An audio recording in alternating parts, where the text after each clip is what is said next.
Hey everybody, this is Kaneem Matha, and I'm here with a really brief video because for some reason YouTube will not let me put up a video that is longer than 10 minutes. I've been trying to share some content with y'all, and I have not been able to share it. I have to keep my videos short for that reason. And I'm really just over the internet because it's just, I don't know. It just feels like the city of Sodom and Gomorrah for me.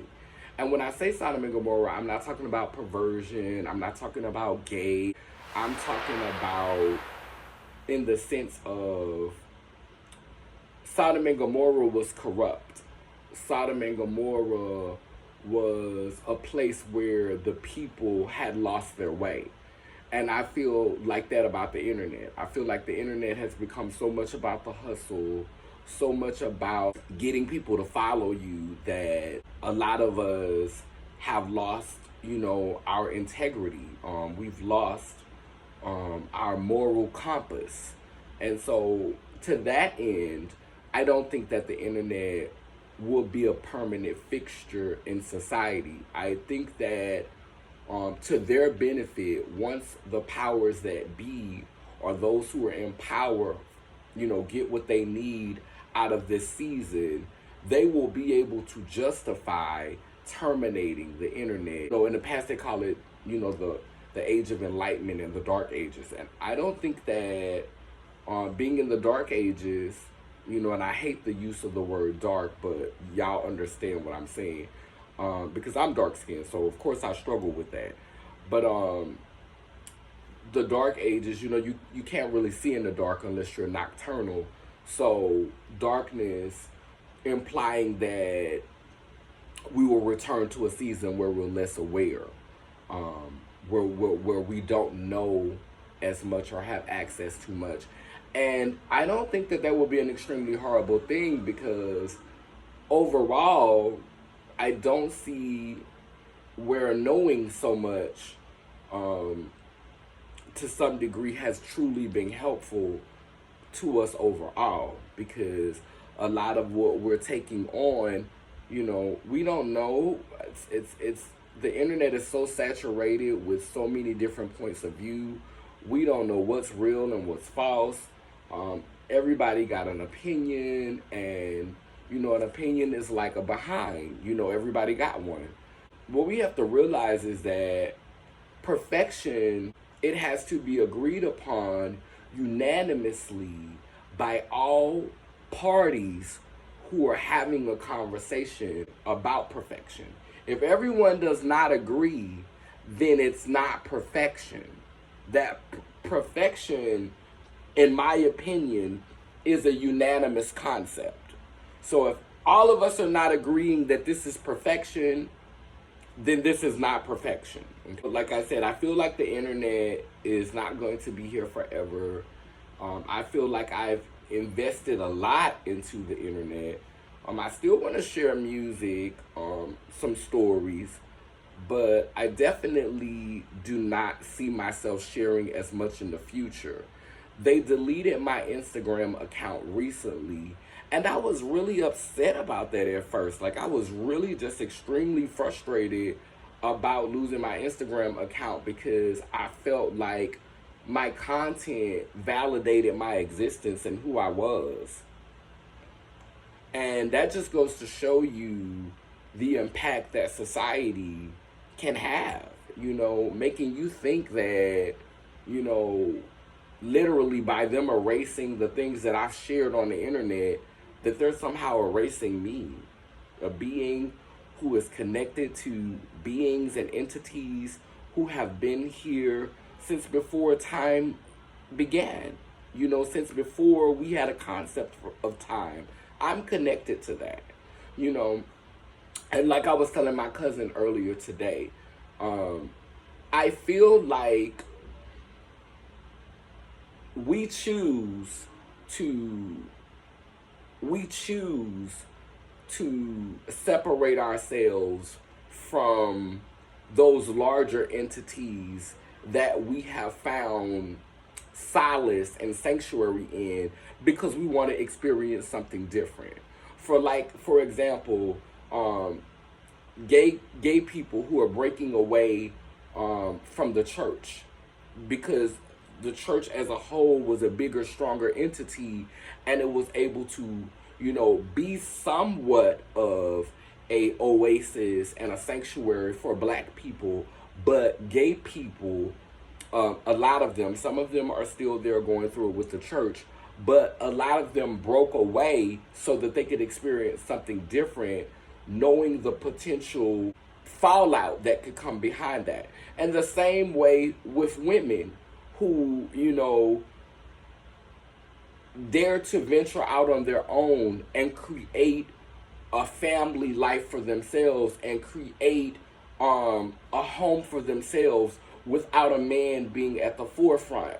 Okay, there's safety when you are a wife who has a husband who can protect you, who is a part of the brotherhood and the patriarch, but when you decide to go against that and to do your own thing, then you create these possibilities for you to go through things that are not necessarily pretty.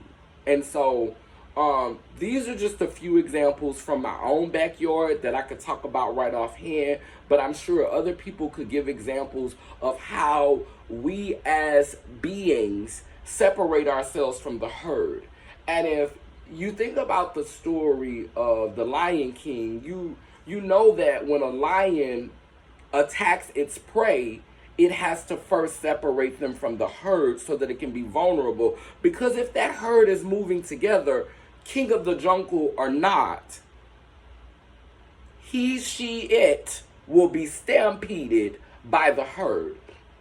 And so let's keep that in mind as we continue to separate ourselves from source, as we continue to divide ourselves. We have to understand that the more we replicate ourselves in this reality, the more we replicate ourselves on this plane, the more that we continue to divide ourselves, the more potential variables for opposition, for challenge, for adversity can now manifest, because we weaken ourselves when we separate ourselves from source, aka the herd. Okay? So with that understanding, if you choose to experience something, own it. Live in it, walk in it. It's your life, it's your liberty, it's your sovereign right as who you are. Be willing to live and die for what it is that you choose to experience in this world.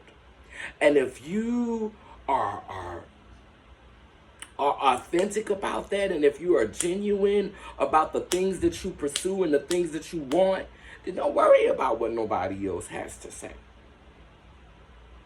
Because we came here to make mistakes. We came here to error. We came here to folly. We came here to learn from our own unique paths and experiences.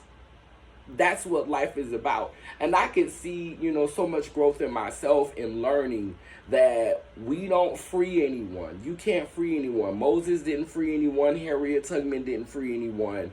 Because at the end of the day, Harriet didn't tote nobody on her back, and Moses didn't either. These people had to make the decision to follow them, so they freed themselves.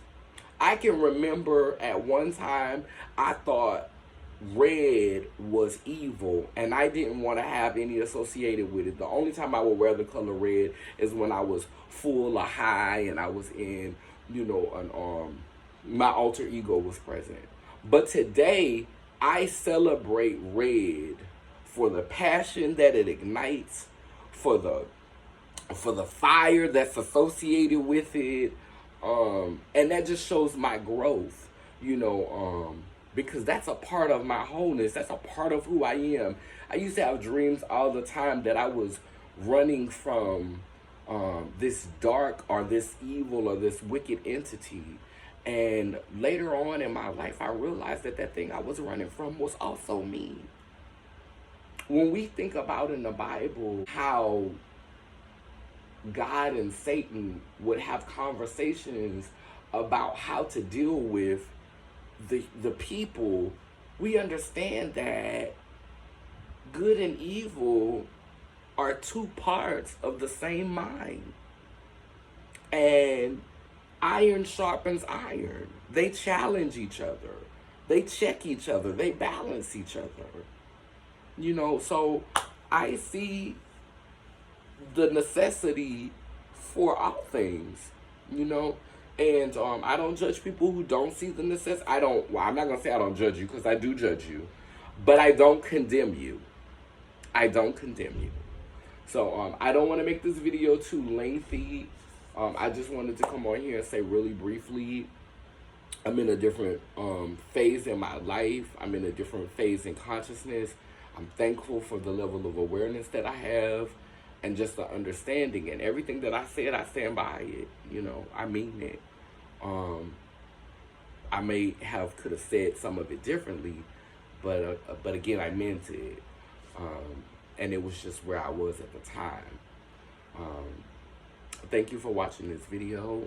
If I am inspired to share something again down the line, I will. I love y'all. Be well. Take care of yourselves. It keeps spinning and turning. Ian Gani, Iyanko, Kalukalo, which means I am a child of God, Goddess. And if I am, you know you are.